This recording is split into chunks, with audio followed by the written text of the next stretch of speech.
Республикада мәдәниет үсеше стратегиясы кабул ителә. 2030 елга кадәр әлеге өлкә буенча мәдәни һәм сәяси юнәлешләр билгеләнергә тиеш. Стратегия нинди мәсьәләләрне күтәрәчәк? Мәдәният өлкәсе бүген ни хәлдә? Эфирда Таяну ноктасы тапшыруы студияда Алмазов Ятов, исәнмесез. Хәерле кич, мөхтәрәм кунаклар. Стратегиягә инде октябрьдә ук имза куелырга тиеш. Әркайл әфәнде, менә ул стратегия нидән гыйбарәт икән һәм ул бүген инде әзер стратегия итеп кабул итәргә мөмкинме аны? Ул әлбәттә бик тәфсилләп язылган. Стратегия өчен хәтта анда күбрәк аңлатмалар да күп сыман тыелды миңа. Ләкин ул әле тагын тулыланачак. Бигрәк тә безнең татар мәдәниятенә кагылышлы миңа менә мәдәният министрлыгында шулай диделәр. Айрат яхшырак беләдер инде миңа караганда, чөнки ул анда эшли. Ләкин тулайым алганда әлбәттә ул кабул ителергә әзер. Ләкин бит менә халыктан да тәкъдимнәр көтәбез. Әгәр дә шундый тәкъдимнәр була икән, игътибарга лаек. Алар әлбәттә менә бу стратегия кирип китәргә тиеш. Мәдәният өлкәсен Ильяс Нинча ниндирәк мәсьәләләр борчый бүген? Ниндирәк проблемалар бар хәл ителәсе? Безне яшьләрне дип әйтсәк, беренче чиратта инде яшьләр мәдәниятының үсеше бик борчый, чөнки 10 ел элек булганча, 5 ел элек булганча да яшьләр бик нык көнчыгышка тартыла, башка мәдәниятларга бик нык тартыла. Һәм көнбатышка. Көнчыгышка да тартылалар. Япониягә. Кытай, Япония, Кореяны алсак, алар да бик көчле, үз мәдәниятын бик көчле алга сөрә. Һәм шушы зур глобаль базар кысаларында әлбәттә татар халкының әдәби мирасы, музыкаль мирасы һәм башка мирас яшьләргә барып җитми, кайбер очракларда барып җитми, я барып җитсә дә ул ничектер икенче планда кала. Һәм менә безнең оешмалар, безнең сообщество, берләшмәләрнең төп максаты ул татар мәдәниятын яшьләр арасында модалы итү, аңа игътибарны күбрәк җәлеп итү һәм татар теленең кулланыш даирәсен киңәйтү беренче чиратта тора. Алар барысы да чагылыш тапканмы стратегиядә, сез әйткән сүзләр? Стратегиядә бик күп әйбер тәфсилләп язылган, ләкин аны тормышка ашыру механизмнарын тагын да киңәйтеп, тагын да камилләштереп язарга була дип уйлыйбыз. Кем өчен ул стратегия? Хәзер Айрат әйтсәң аерым бер сорау да бар. Гүзәл, кем өчен ул? Кемгә мөрәҗәгать ителгән һәм беренче чиратта кемнәр әлеге стратегиядан файдаланачак? Беренче чиратта әлбәттә мәдәният өлкәсендә эшләүчеләр өчен һәм министрлык өчен дип уйлыйм, чөнки менә мин хәтерлим, 2018 елда мин театрга килгәч тә стратегия развития театры язган идем, чөнки ул бик мөһим. Менә безне бүген хәтта психологлар да өйрәтә, максат куярга һәм ниндидер бурычлар куярга һәм шуңа һәрбер адымны атларга. Һәм театрны үсешендә дә, мәдәният үсешендә дә бу бик кирәк. Теге аңа ничектер язма, кагаз пычрату дип кенә карарга кирәкми. Миңа калса стратегиядә чыннан да максатлар билгеләнгән, бурычлар билгеләнгән. Бик җитди анализ ясалган, нәрсәләр җитми, нинди өстенлек яклар, нинди безнең җитешсезлекләр бар. Миңа нәрсә генә җитеп бетмәде. Ул менә Ильяс әйткәнчә инструментлар, ягъни теория бик яхшы язылган, хәзер инде бары тик дорожный карта дибез, юл картасы.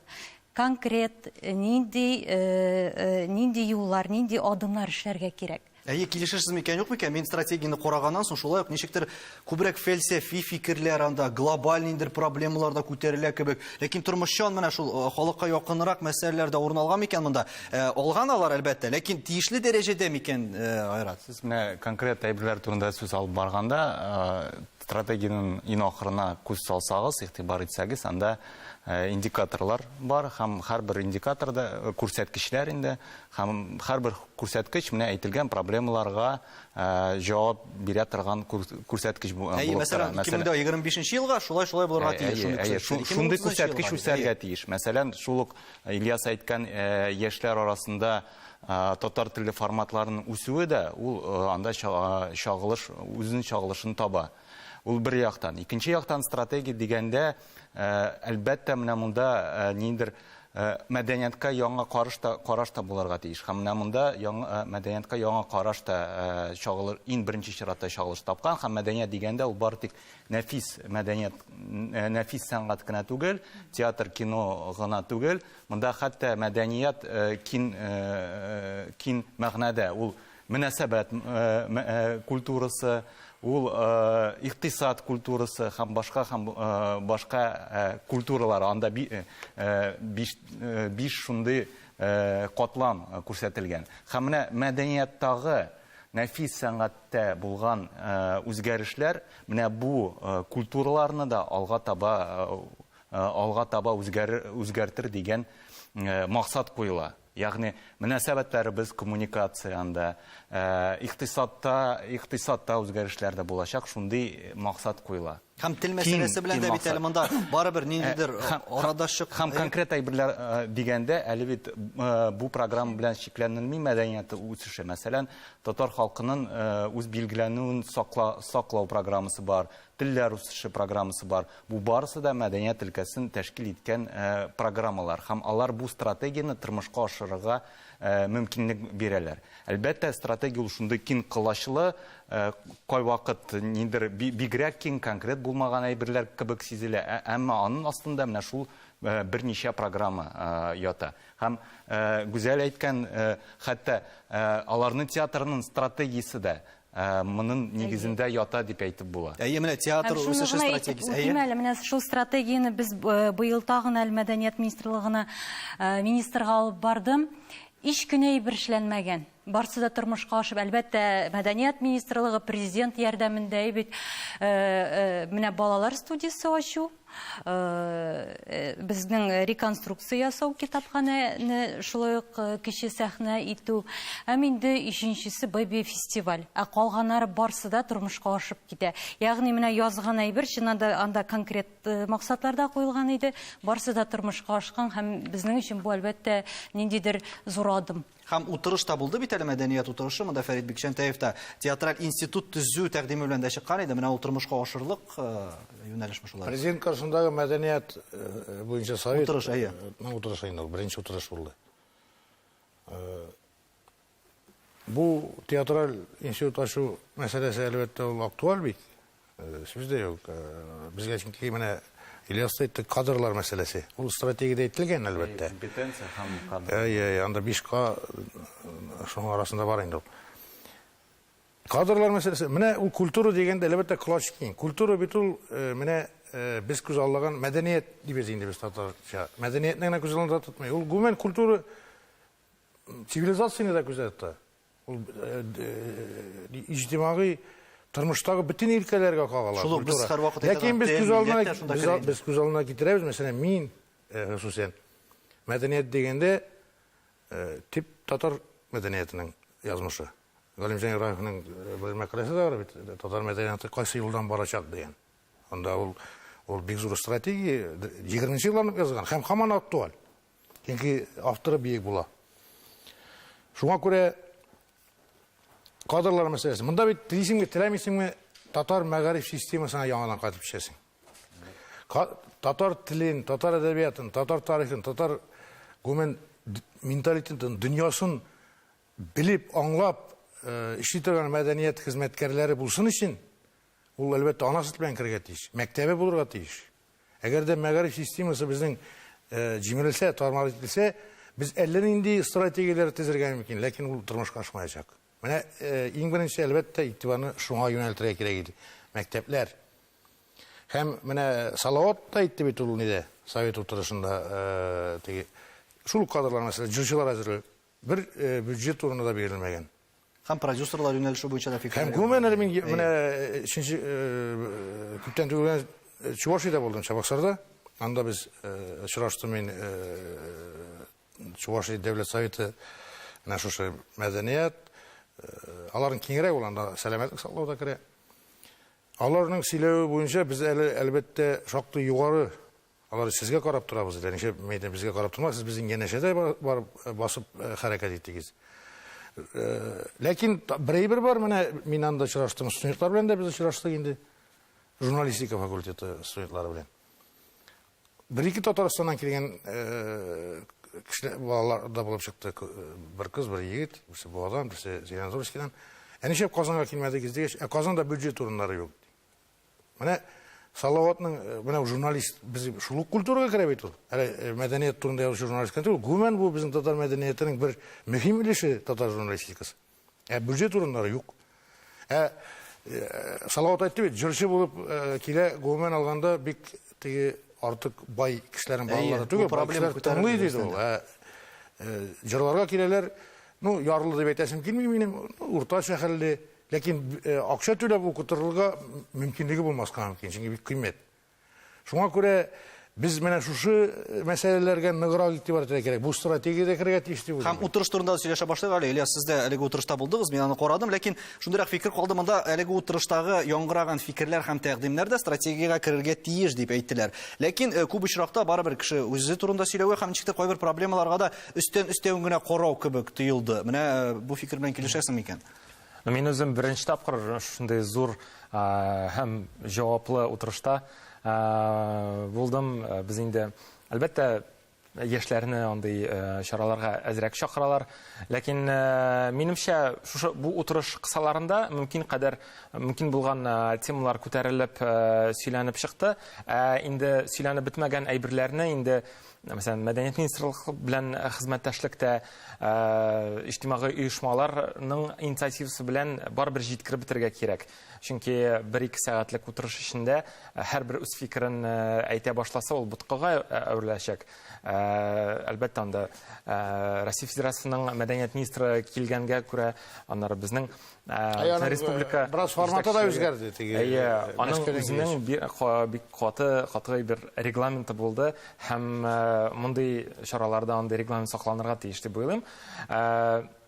Миңа калса, гомумән шундый чараның башланып китүе ниһаять һәм шул хәтле кеше аның турында сөйләве, аның мәгълүмат чараларына чыгып, аның турында фикер алышу үзе бер бик позитив күренеш һәм бу фикер алышу октябрьдә гына бетмичә, алга таба да дәвам итсен дигән. Барсын иде, яшьләр киләме, юкмы мәдәният өлкәсенә бүген бу хакта рекламадан соң?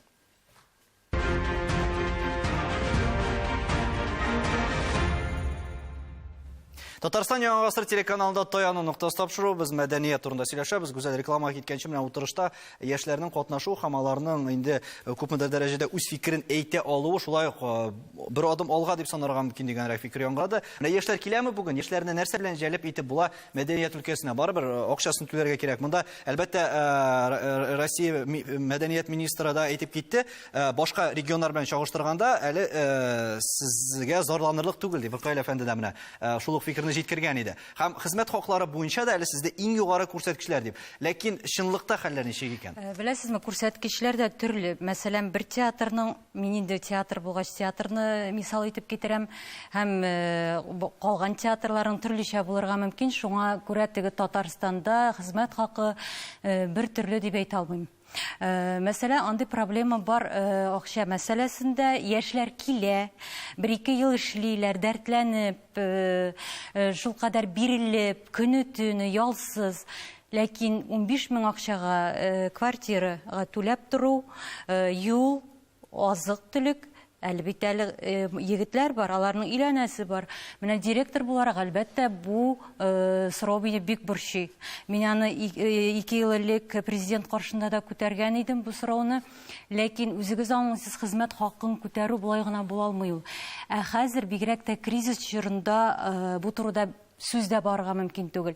Мин әйткән концепцияның менә шул ягыда, менә ул хезмәт хакын арттыру һәм инде профессиональ яктан укыту. Инде гомумән алганда мәдәният өлкәсе, гуманитар өлкә, шул ук рәссамнар, композиторлар, рәссамнарга менә укырга килүчеләр, менә театр училище директоры белән сөйләшкәнем бар. Ольга Александровна әйтә, бер урынга 6-7 кеше начар түгел. Композиторлар, профессионал композиторлар ничә ел укырга кирәк аларга, һәм инде алар нәрсә көтә? Ярый Илмир Низамовлар кебек, Резда Ахияровлар кебек ничектер чыннан да күтәрелеп китсәләр. Ул бит әле күтәрелгәнчегә кадәр күпме яшәргә кирәк? Менә профессиональ композиторларның килүе, хәтта инде талантлы булганнар да шул юлдан борылып Менә шул китәләр. беренчел этапта калмыйлар микән? Һәм менә моны хәл итер өчен, моны үзгәртер өчен Айрат, нәрсәләр эшләргә кирәк икән? Бер генә Гафуй Тайрат, теге Татарстанда хәлләр бик теге калганнарга караганда әйбәтрәк, акчаны да күбрәк түләр дигән. Мин бары тик федераль министр сүзләрен Мин мәдәният мәсьәләсен, мәдәният турында сөйләшкәндә акча турында сөйләшергә яратмыйм, ләкин әйтмичә дә булдырып, әйтмичә дә мөмкин түгел. Мәсәлән, Гүзәл әйтте, яшь артист килгәч аңа 15 мең айга акча. Ләкин бит Кенә түгел, ул үзгәрми бит. үзгәрмәй әле ул өстәвенә бик шактый гына яла. Кимдер ала өстәге җитәкчеләр арасында 150 мең. Шуннан икесен бергә кушып урталай белсәң 80 мең килеп чыга уртача хезмәт хакы. Шуңа күрә ул югары күренәдер дә бәлки. Әле бит аңа кадәр бюджет урыннары булмыйча түләп укырга да кирәк. Бу этапта укта әле. Монда мин тагын бер әйбергә, менә композиторлар, артистлар турында сүз чыкты. Монда һәр өлкә турында сөйләргә була. Ләкин иң беренче менә мәктәп турында әйттем инде мин, сүз, тел. Шуңа күрә әдәбиятка яшь язучыларның, шагыйрьләрнең килү иң беренче мөһим. Әгәр дә әдәбият юкка чыга икән милләтнең, анда музыка да булмый, рәсем сәнгате да булмый, театр да булмый, кино да булмый. Мин монда инде бәхәсләшә алам Ркаил абый, әле яңа дулкын узды безнең дүшәмбе көнне генә Калиптә тагын бер буын шагыйрьләр алар. Параллель рәвештә дә шигырь яза. Шигырь язу ул акчага да бәйле түгел, вазгыятькә дә бәйле түгел. Ләкин әдәбият ул шигырьдән генә тормый бит. Аңлашыла. Аның шигырьнең төрлесе бар. Мәсәлән, мин авылдан китәде, 17 яшьлек кыз. Мин авылымны сагынам, әниемне сагынам дип рифмаланган тизмәләр яза. Ну, әле бит шигырь дип әйтеп тормый. Яисә бүгенге эстрадагы җырларда гына алыйк, барысы да бер калыптагы җырлар бар. Бу аерым мәсьәлә. Айратка да сүз бирегез дә Әдәбиятка килгәндә инде хәзер грантлар системасы да булдырыла. Менә балалар өчен, яшь-үсмерләр өчен әдәбият язу, романнар өчен дә Алла бирсә, әдәби бәйгеләр саны күбәя беренчедән. Икенчедән, әлбәттә, менә әйтелгән хезмәт хаклары проблемасы ул бар һәм ул шулай үз чагылышны менә бу документларда таба һәм мәдәният шурасында, культура советында бу әйбер күтәрелде һәм тарифларны үзгәртү турында сорау куелды һәм бу сорауны тикшерү, алга таба бу сорауны чишү өстендә эш алып барылар дигән өмет анда уятылды ул советта һәм әгәр дә мөмкинлек булмаса, бу проблеманы күтәрмәсләр иде советта. Әмма мөмкинлек бирделәр, сүз күтәрелде һәм аның турында җавабы да хәзер күбәйтәбез дигән җавап була алмый инде ул. Әлбәттә, ул проблема тикшереләчәк һәм бу бары тик республика кагыла торган әйбер түгел, юкка түгел генә федераль министрда килде, бу федераль дәрәҗәдә үзгәртелергә тиешле сәясәт. Һәм яшьләр турында инде Ильястан да сорыйк, яшьләрнең мәдәнияткә тартылу өчен фанатик булу гына кирәкме? Әллә тагын инде шартлар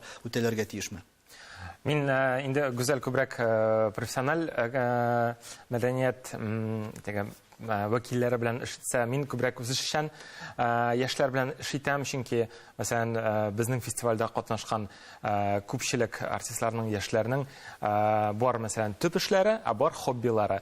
Һәм алар менә калган төп эшеннән калган бүтән вакытларын хоббиларына бирелеп, аны сыйфатлы итеп җиренә җиткереп эшләргә тырышалар һәм миңа калса, мәсәлән, күпчелек шушы бирелеп эшли торган яшьләрнең үзешчән дәрәҗәсеннән профессиональ дәрәҗәгә күчерлек потенциалы бар һәм шушы потенциалны тормышка ашыру өчен шулай ук бездә бик күп инструментлар тәкъдим итәбез һәм башка регионнар, башка шәһәрләрнең тәҗрибәсен дә өйрәнеп торабыз, чөнки хәзерге мәдәният ул бары тик профессиональ эшчәнлектән генә түгел, менә астан килгән инициативадан тулыланып бара. Шул эстрадага да карасак, анда җырлап йөрүче күпчелек җырчылар, алар профессиональ композитор я җырчы белемен алмаган, алар үз теләкләре белән сәхнәгә чыккан кешеләр. Ләкин профессиональ композиторлар да бик кирәк. Без җыр жанрында гына мәдәниятне үстерә алмыйбыз. Безгә зур полотнолы музыкаль әсәрләр дә кирәк. Ркаил абый дөрес әйтә, менә прозаиклар, драматурглар Әлбәттә, совет чорында башка күренеш булган һәм инде аларга профессиональ бары тик язып, язырга, чыннан да ул менә Совет чорында композиторларга да шулай ук. Рәссамларга да ултырда сүздәй, уны хәзер ул заманнар үтте. Бу гадәти күренешкә әйләнмәс микән? Шул ук хәвәскәрләр басып алмас мәдәният өлкәсен? Моның тагы бер куркынычы бар. Нәрсә генә әйтсәгез дә, мәсәлән, иҗат кешесе акча турында уйлап яза икән, анда әдәби әсәрме, ул музыкаль әсәрме, рәсем сәнгатеме, башка өлкәләрдәме, ул барыбер нәрсә дип әйтим, хәвәскәрлеккә әверелергә мөмкин. Әлбәттә, эшләгән кешене күрәләр. Ул мәсәлән, минем мисалда гына да сез аны аңлый аласыз, бит. Ләкин мин Ркаил абый белән менә бу фидакарлык мәсьәләсендә бәхәсләшер идем. Менә Дон Кихот кебек мин булмаган нәрсәләр турында хыялланам. Мәдәниятне ярдәмчел өлкә булып түгел, инде иң төп өлкәләрнең берсе булып, аңа инде финанслауда бөтен яклап та караш үзгәрүен телим. Бәлки мин шуннан да Дон Кихот. Шул мәсәлән, курку юкмы киләчәктә сезнең мәсәлән театрдагы кешеләр шул блогерлык эшчәнлегенә китер яисә башка акча күбрәк түләнә торган юнәлеш алыр дип? Анда курку юкмы? Бар, ул һәм ул күренеш инде күзаллана. Мин сизәм яшьләрнең кәйфләрен, теге бик тугрылар бар. Ләкин инде башка юлны сайларга ният кылып йөрүчеләр дә бар. Проблемасын мин беләм, әлбәттә, бүтән театрлар белән караганда, ул ничектер менә безнең халыкка союзның менталитетме, яшьләр театры булгач ничектер баласы турак карау һәм финанслаганда да баласы туар. Югыйсә бүтән театрларга керәсең менә алар, безнең татар зарланырга ярата инде ул. Карыйсың теге машиналар ниенә нәрсә дип атала ул? Парковка. Парковка дип атала. Машиналар туплана торган. Ой-ой-ой дип карап торасың. Димәк, монда әлбәттә син миңа каршы чыгып әйтергә мөмкин. Алар бүтән җирләрдә эшләр, тегендә эшли, монда эшләргә тиеш яшь вакытта, энергиясе ташып торганда эшләсен кеше. Киләчәктә Айрат ничек уйлыйсың, мәдәният үзгәрерме? Яшьләр менә бу үзгәрешкә үзелешен кертә алалармы? Менә нәкъ стратегия турында сүз алып барыла. Мәдәниятка мөнәсәбәтне үзгәртү, мәдәниятның икътисадның нигезе итеп караш монда хөкем сөрә менә бу стратегиядә. Һәм әлбәттә мондый стратегия тормышка ашырылса, яшьләргә күбрәк мөмкинлекләр ачылыр дип уйлыйм. Һәм яшьләр бүгенге мәдәнияттә инде калыплашкан дип әйтик, күпмедер дәрәҗәдә нәрсәдер үзгәртергә һәм үз сүзен әйтергә сәләтлеме? Әлбәттә, һәм минемчә бу, мәсәлән, мәдәниятның үсеше ул бар тик дәүләт заказыннан гына түгел, менә җәмгыять заказыннан да тора. Мәсәлән, мин үз тәҗрибәм буенча моны бик яхшы беләм. Дәүләт өчен эшләнгән, мәсәлән, проектларның сыйфатына таләпләр бик югары, менә җәмгыять өчен эшләгәндә шул ук кешеләр, шул ук оешмалар күпкә түбәнрәк сыйфатлы продуктны чыгарга ияләшкән, һәм без шуның белән көрәшергә дә тырышабыз. Ягъни кем өчен генә син иҗат итмәсәң, кем өчен генә иҗат итсәң дә, синең ахыр чиктәге продуктның таләпләре, сыйфаты бер дәрәҗәдә югары булырга тиеш. Син бу кешеләр аны барыбер аңламый дип кул селтәп кенә, җиңел генә нәрсә бар шуны чыгарып түгел, менә үз эчеңдә булган тәнкыйтьчене, күзәтеп торучы кешене кабызып, эчендәге цензура аша үткәреп, һәр кеше өчен дә югары сыйфатлы продуктны тутырга тиештер. Ркаил әфәнде, мәдәният үсеше стратегиясын белгиләүдә нәрсә таянып булырга тиеш? Менә бу стратегияны укыгач шундый өметләр уянып китте минем хыялымда. Менә әдәбиятка да, музыка сәнгатенә дә, театрга, кинога, киностудия кирәк әле, ул турыда сөйләшмәдек. Дистәләгән, йөрелеп, яшь кешеләр килә, егетләр, кызлар, һәм аларның тавыш конкуренцияда пайда була. Конкуренция икән, демәк, шәбәсәрләр дөньяга чыга дигән сүз. Һәм аларның тавышлары да ныграк ишетеләчәк.